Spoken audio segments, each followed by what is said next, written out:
성미야, 태극기 어딨니? 태극기! 라며 급히 태극기를 찾았어요. 태극기? 태극기는 왜? 제가 물었지만 얼른 태극기 좀 가져와봐. 아빠가 저를 재촉했고 제가 옷방에 들어가서 태극기를 가지고 나와서는 아빠에게 태극기를 건넸는데요. 저에게 태극기를 받아들던 아빠가 갑자기 만세! 만세! 대한민국 만세! 만세 삼창을 외쳤어요. 그런 아빠의 모습에 주방에서 음식을 하던 엄마가 뒤집개를 그대로 든 채 놀라서 뛰어나왔는데 당신 왜 그래요? 오늘 회사에서 뭔 일 있었어? 혹시 승진했어? 엄마가 토끼눈을 한 채 물었고 아니 그것보다 더 좋은 소식이 있어. 아빠가 들고 있던 우편물을 엄마에게 보여줬어요. 이게 뭔데? 엄마가 어리둥절한 표정으로 아빠를 바라봤고 그런 엄마를 보며 아빠가 잘 봐봐. 그리고 당신 그동안 고생 많았어. 라며 엄마의 손을 꼭 잡았어요. 하지만 엄마는 그런 아빠가 이해가 안 된다는 표정으로 우편물과 아빠를 번갈아 가면서 바라봤고 아이고 이 사람아 이병 통지서 나왔어. 우리 성현이 군대 이병 통지서 나왔다고. 아빠 입에서는 기쁨의 환호가 새어나왔어요. 뭐? 그게 뭔데? 엄마는 여전히 어리둥절한 표정이었고 뭐긴 뭐야. 군대 간다고. 우리 성현이가 군대 가야 한다고 이 사람아. 아빠가 다시 큰 목소리로 말을 했어요. 그리고 그런 아빠의 말에 군대? 언제? 진짜야? 에이구 머니나 그날이 오긴 오는구나. 엄마가 눈물까지 글썽였는데요. 그렇게 두 분은 서로 꼭 끌어안은 채 당신 그동안 정말 수고했어. 우리 앞으로 맛있는 것도 먹으러 다니고 여행도 좀 다니고 하자. 아빠가 설레이는 표정으로 말을 했어요. 당신도 그동안 고생 많았어. 근데 언제 가는데? 내일 당장도 갈 수 있는 거야? 그럼 빨리 짐 싸야지. 라며 엄마가 동생의 방으로 들어갔어요. 최대한 빨리 보내야지. 제가 보기에 엄마는 다음 날이라도 당장 보내버리고 싶었던 것 같아요. 그리고 그런 부모님을 옆에서 지켜보면서 엄마 군대 가는데 무슨 짐이 필요해. 제가 웃음이 나오는 거 꾹 참았는데요. 세상 모든 가족들을 통틀어 아들이 군대를 간다는데 만세까지 부르며 좋아하는 부모님이 몇 분이나 될까 싶기도 하다가도 그동안 쌓인 것이 얼마나 많으면 그러실까 그런 부모님의 마음이 이해가 되기도 하고 제 마음도 참 복잡했는데요. 우리 가족은 여느 가족들과 별반 다를 바가 없는 그런 가족인데요. 그런 우리 가족에게는 다른 가족과 다른 부분이 하나 있었는데 그건 바로 제 남동생이었어요. 남동생은 허우대는 멀쩡하게 생겨서 정말이지 말썽이란 말썽은 다 부리고 다녔거든요. 오죽했으면 부모님이 유전자 검사를 해보자고 할 정도였는데 그도 그랬던 것이 우리 집안에는 그런 사람이 단 한 사람도 없었기에 어느 날 아빠가 내가 몇 년 동안 곰곰이 생각을 해봤단 말이야. 그런데 성현이는 아무리 봐도 내 자식이 아닌 것 같아. 라며 심각한 표정으로 말을 했고 뭐? 그럼 내가 바람이라도 펴서 놨단 말이야? 엄마가 흥분한 채 아빠에게 소리를 질렀어요. 그런 엄마의 말에 아니지. 아무리 봐도 당신을 닮은 구석도 한 군데도 없어. 당신이나 우리 성민아 책에 미쳐 사는 사람들인데 난 성현이가 책 읽는 걸 단 한 번도 본 적이 없어. 그래서 내가 곰곰이 생각해봤거든. 그래서 나온 결론이 말이야. 아빠가 한마디 한마디를 정말 심각하게 말했는데요. 그러다가는 다시 아무래도 병원에서 바뀐 것 같아. 그렇지 않고는 도저히 설명이 안 되잖아. 아빠가 확실하다는 표정으로 엄마를 바라봤어요. 그런 아빠의 말에 아빠 거울 좀 보고 말해. 성현이는 누가 보더라도 아빠 아들이야. 아주 그냥 붕어빵처럼 찍어놨구만. 뭔 이상한 소리를 하고 있어. 물론 엄마 아빠 사이에서 약간 불가능해 보이긴 한 성격이지만 생김새는 분명히 아빠 아들이야. 제가 단호하게 말을 했는데 아니야 그럴 리가 없어. 그런 제 말에 아빠가 절규했어요. 그런 우리 아빠가 너무 심해 보인다고요? 하지만 절대 그렇지가 않답니다. 왜냐고요? 제 남동생은 망난인데요. 그것도 망나니 중에 울트라 초특급 망나니입니다. 우리 집에서 가장 많이 하는 말이 망나니 어디 갔어? 오늘 학교에서 전화 안 왔어? 라는 말이었거든요. 하물며 할머니 할아버지조차도 애미야 망나니는 요즘 어떻니? 이번 달에는 학교를 몇 번이나 다녀왔니? 라고 물어볼 정도였으니까요. 그랬으니 우리 가족은 동생에게 아주 질릴 대로 질려 있었어요. 그렇다고 동생이 뭔 큰 문제를 일으키거나 그런 것은 아니었지만 끊임없이 사건들을 만들고 다녔거든요. 공부도 정말 못했는데 반에서 거의 꼴등을 맡아 놓을 정도였어요. 참 이상했던 것이 우리 부모님은 공부를 정말 잘하셨거든요. 거기다 저도 공부를 꽤 잘했고요. 그런데 동생은 참 신기할 정도로 공부를 못했어요. 결국 대학은 꿈도 못 꿨고 아빠가 기술이라도 배우라고 여러 학원에 보내기도 했지만 그곳에서조차 말썽을 부리고 나오기 일쑤였으니 부모님의 스트레스가 쌓일 대로 쌓여가고 있었거든요. 그런데 그날 이병 통지서가 날라왔으니 부모님이 좋아할 수밖에요. 적어도 저는 그런 부모님의 마음이 이해가 되었어요. 최소한 군대에 들어가 있는 동안에는 숨통이 트이지 않을까 하고 생각하셨던 것 같아요. 그렇게 얼마 후 동생이 집에 들어왔고 그런 동생을 기다리던 아빠가 장하다 우리 아들 드디어 네가 해냈구나 라며 기특한 표정으로 동생을 꼭 끌어안아줬어요. 그리고 엄마도 눈에 눈물까지 가득 머금고는 성현아 기특한 우리 아들 이러며 동생을 꼭 안아주었는데요. 누가 보면 고시 합격이라도 한 줄 알 정도였어요. 그리고 그런 부모님을 보며 왜 그래? 집에 무슨 일 있어? 동생이 놀라서 부모님을 바라봤고 그런 동생을 그윽한 눈으로 바라보던 아빠가 우리 아들 국가에서 너에게 편지를 한 통 보냈더구나 라며 동생에게 우편물을 전해줬어요. 영장을 받아둔 동생이 이게 뭔데? 국가에서 나한테 편지를 왜 보내? 라며 놀란 토끼눈이 되었는데요. 잘 읽어보거라. 네가 국가의 부름을 받고 군대를 가야 할 시간이 되었구나. 아주 건강하게 잘 자라준 우리 아들에게 정말 고맙구나. 아들아, 군대 영장 나왔다. 라고 큰 소리로 외쳤어요. 그런 아빠의 말에 동생의 얼굴이 새파랗게 질렸는데요. 뭐? 영장? 신체검사 받은 지 얼마나 됐다고 벌써 나와. 나 안 가. 나 절대 안 갈 거야. 아니 못 가. 나 몸 약해서 못 간다고 해. 동생이 들고 있던 입영 통지서를 허공에 던져버렸어요. 아들, 그게 무슨 말이냐? 대한민국 남자라면 군대는 당연히 가야 하는 거란다. 네가 진짜 남자가 됐다는 말인데 이보다 더 기쁜 일이 어디 있겠니? 엄마 아빠는 네가 정말 자랑스럽구나. 그때 당시 아빠의 마음은 정말이지 진심 같아 보였어요. 아니죠. 정말 간절해 보였다고 해야 할 것 같네요. 그렇게 몇 날 며칠 동생을 설득하기 시작했지만 싫어! 난 안 가. 절대 안 갈 거야. 동생이 뒤로 넘어가다시피 했고 그 모습을 보며 아빠가 결국 특단의 조치를 내렸는데요. 너 군대 다녀오면 할아버지가 차 사준대. 네가 좋아하던 그 차. 라며 동생을 꼬시기 시작했고 차? 진짜? 순간 동생이 혹했는데요. 그럼 진짜지. 그러니까 군대 가서 잠깐만 쉬다 온다고 생각해. 거기 갔다 오면 멋진 차가 생기잖니? 이보다 더 좋은 일이 어디 있겠냐. 그러니까 잘 생각해.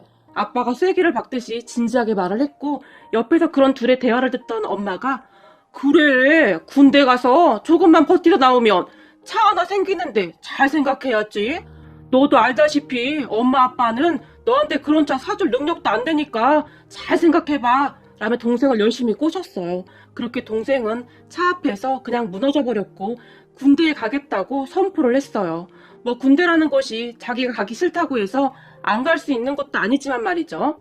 그 말에 부모님뿐만 아니라 할아버지 할머니도 기뻐서 춤을 추기까지 했는데 동생은 오로지 할아버지 나 제대하면 차 사주는 거 맞지? 라며 다시 한번 확인까지 했고 당연하지. 걱정 마. 이 할애비가 너 제대하자마자 차 한 대 뽑아줄 거니까. 할아버지가 동생을 달랬어요. 그렇게 얼마 뒤 동생과 우리 가족 모두는 땡땡 훈련소로 갔는데요. 그 훈련소 안에 다른 가족들은 다들 슬픈 표정이었는데 우리 가족들만 유난히도 표정이 밝아 보였어요. 훈련소에서는 입소 행사를 진행했고 가족들과 같이 사진도 찍을 수 있었어요. 하지만 우리 가족은 사진 따위에는 아무런 관심도 없었고 오로지 동생이 빨리 훈련소 안으로 들어가기만을 손꼽아 기다리고 있었는데요.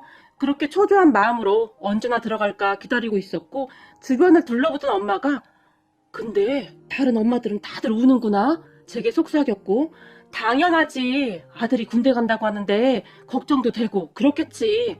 제가 당연하지 않느냐는 듯이 말을 했는데 도대체 눈물이 왜 나는 거지? 분위기가 그래서였는지 제 동생 눈에도 눈물이 고이기 시작했어요. 그날 저는 군대가 사람 만든다는 말이 진짜구나 하고 확신했어요.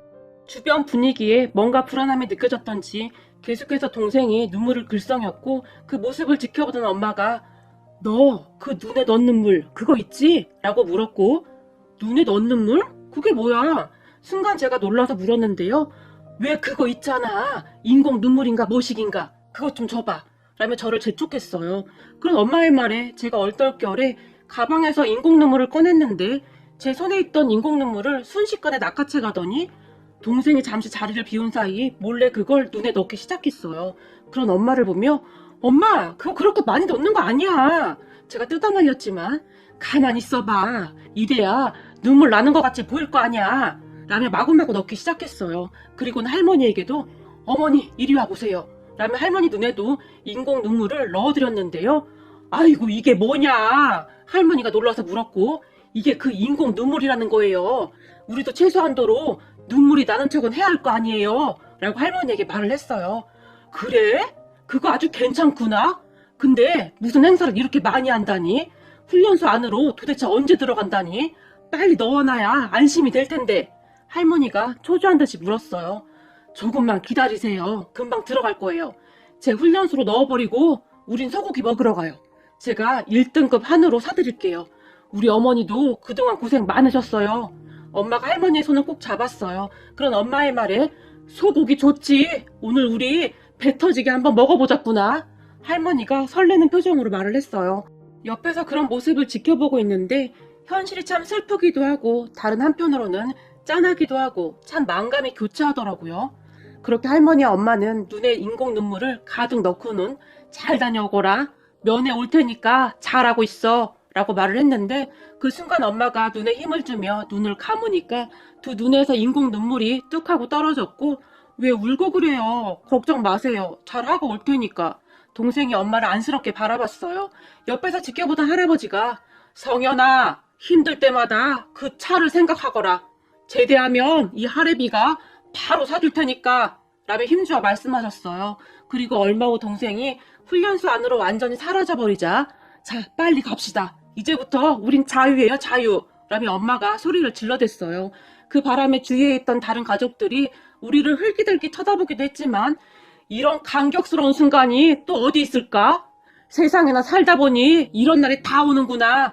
아빠가 허공에 대고 중얼거렸고 우리 가족은 바로 집으로 올라와서는 1등급 한우를 먹으며 힘들기만 했던 지난 이야기를 하며 밤을 지새웠답니다. 망나니 제 동생은 그렇게 군입대를 했고 그날부터 집안 분위기가 바뀌기 시작했는데요. 우선 엄마가 동생 방을 싹 다 치우고 있었어요. 엄마 뭐해? 제가 물었는데 이제부터 이 방은 내 개인적인 공간으로 활용할 생각이야 라며 신이 나 있었어요. 그리고는 동생의 방에 엄마의 짐을 다 옮겨놓고 행복해했고 우리 가족은 동생이 군대에 간 뒤로 그렇게 평화로운 생활을 하고 있었어요. 정말 얼마 만에 갖는 평화였는지 그저 행복할 수밖에 없었는데요. 그러던 어느 날 동생에게 연락이 왔는데 엄마 나 이발병 됐어. 동생이 상기된 목소리로 말을 했고 뭐? 이발병? 너 집에서 과이질 하나 제대로 못하면서 네가 이발을 어떻게 해? 엄마가 물었지만 몰라 그냥 하라는데? 그리고 엄마 군대에서는 원래 안 되는 게 없는 거야 라며 의기양양하게 말을 했다고 하는데요. 그런 동생의 말을 듣던 엄마가 그래 잘해봐 라고 영혼 없이 대답을 했고 말이죠. 그렇게 시간이 얼마나 흘렀을까요? 동생 첫 면회를 갔는데 아주 군기가 바짝 들어서는 인사도 제법 군인답게 했고 망나니 동생 모습이 많이 바뀌고 있었는데요. 너 이발병 됐다면서 할만하고? 할머니가 물었는데 그럼 내가 나중에 나가면 할머니 할아버지 머리 이발해 드릴게요. 동생이 자신만만하게 말을 했어요. 그렇게 또 시간이 흘렀고 어느덧 동생이 첫 휴가를 나왔는데 할머니 할아버지도 우리 집에 다 오셔서는 같이 식사를 했어요. 그리고 다음날 아빠와 저는 출근을 했고 엄마는 잠시 외출을 나갔었는데요. 할머니와 할아버지 그리고 동생만 집에 있었는데 잠에서 깬 동생이 할머니를 보며 할머니 내가 이발해줄게 라며 어디서 구했는지 가위를 들고 있었다고 하는데요. 그런 동생의 모습에 지레 겁을 집어먹으신 할머니가 아니야 난 절대 이발 안 해 라고 단번에 거절하셨다고 하는데 나 연습하려고 하는 거니까 그냥 좀 해주면 안 돼? 동생이 할머니에게 애원을 했다고 하는데요. 그 순간 할머니가 당신이 하구려? 당신 머리 짧아서 금방금방 길지 않소. 잘못 잘라도 금방 다시 기니까 당신이 해주면 되겠네 라며 할아버지의 등을 떠밀었고 할아버지가 얼떨결에 동생에게 머리카락을 메어주었다는데 할아버지 얼굴은 울상해졌다고 하네요. 그리고 옆에서 그 모습을 지켜보던 할머니가 조마조마한 마음으로 그 둘을 지켜봤다고 하는데요. 처음에는 동생이 제법 의기양양하게 가위를 집어들었다는데 할머니 말씀에 따르면 처음에는 아주 그럴싸하게 보이더구나. 그래서 나도 안심이 될 정도였어. 라는 말을 하기도 하셨는데요. 그런데 잠시 후 집이 난장판이 나버렸는데요.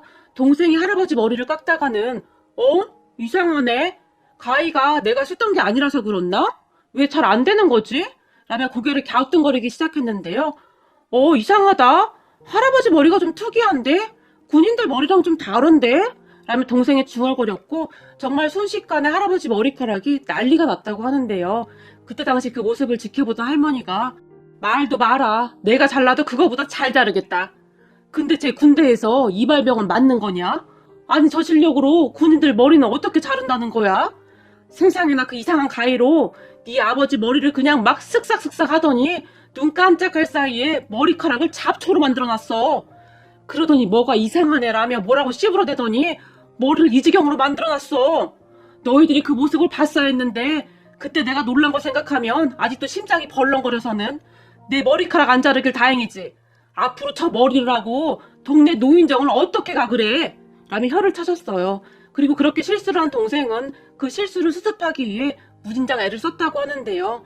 그러다가 할아버지 머리카락이 점점 짧아졌다고 하는데 그날 집에 들어가서 할아버지의 머리를 보던 우리 모두는 큰 충격과 함께 나오는 웃음을 견뎌내야만 했어요. 우리 할아버지 머리카락이 말이죠. 군대 간 동생 머리보다 더 짧아져 있었거든요. 그렇게 할아버지가 우리를 보자마자 내가 이놈의 자식을 그냥 가만 안 둘 거다. 울상을 지으며 소리를 지르셨어요. 그런데 더 기가 막혔던 것이 성현이 어디 갔어요? 할아버지의 머리를 보던 아빠가 놀라서 물었는데요. 몰라. 이놈의 자식이 나한테 이 모자 하나 달랑 던져주고 순식간에 날라버렸어. 라고 말을 하시며 들고 있던 모자를 바닥에 내팽개쳐버렸고 그 모습을 지켜보던 할머니가 그래도 그걸 던지면 안 되지. 그거 명품이라잖아. 할아버지에게 말을 했는데 명품 같은 소리하고 자빠졌네. 이 야구 모자를 쓰고 어딜 돌아다니라고. 이놈의 자식 만나기만 해봐. 다리 몽댕이를 그냥. 할아버지가 버럭하셨어요. 그렇게 할머니의 말을 들어보니 할아버지의 머리를 그렇게 만들어 놓은 동생이 지레 겁을 먹고는 할아버지 내가 미안해서 내 거 이 모자 그냥 할아버지한테 줄게. 이거 되게 비싼 거야. 근데 내가 그냥 줄게. 그럼 이거 확 풀어. 라며 주랭랑을 쳐버렸다고 하네요. 그리고 그런 할아버지의 모습을 보며 아빠가 그래도 아버지가 그래서 얼마나 다행이에요. 저는 회사까지 다니는데 제가 그랬다면 어쩔 뻔했어요. 제가 그 머리로 다닐 수는 없잖아요. 그냥 성현이한테 머리를 맡긴 아버지를 탓해야지. 어쩌겠어요. 아빠가 할아버지를 달랬지만 아니 저런 정신 나간 놈한테 이발병을 시킨다는 게 말이나 되는 소리냐? 할아버지가 흥분한 채 말을 했어요. 그 뒤 동생은 휴가 내내 집에도 들어오지 않았고 어디서 지내는지 모르겠지만 어느 날 전화 한 통이 왔는데 할아버지 괜찮아? 지금쯤이면 머리카락 많이 자랐지? 내가 더 배워서 다음 휴가 때는 진짜 제대로 깎아드린다고 전해줘.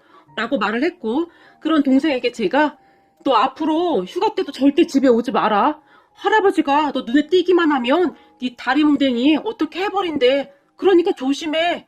제가 동생에게 심각하게 말을 했고 그런 제 말에 누나 나 내일 모레 휴가 끝나고 부대 복귀하니까 나 찾지 마. 라며 동생은 집에 발도 들여놓지 못한 채 부대에 복귀를 했어요.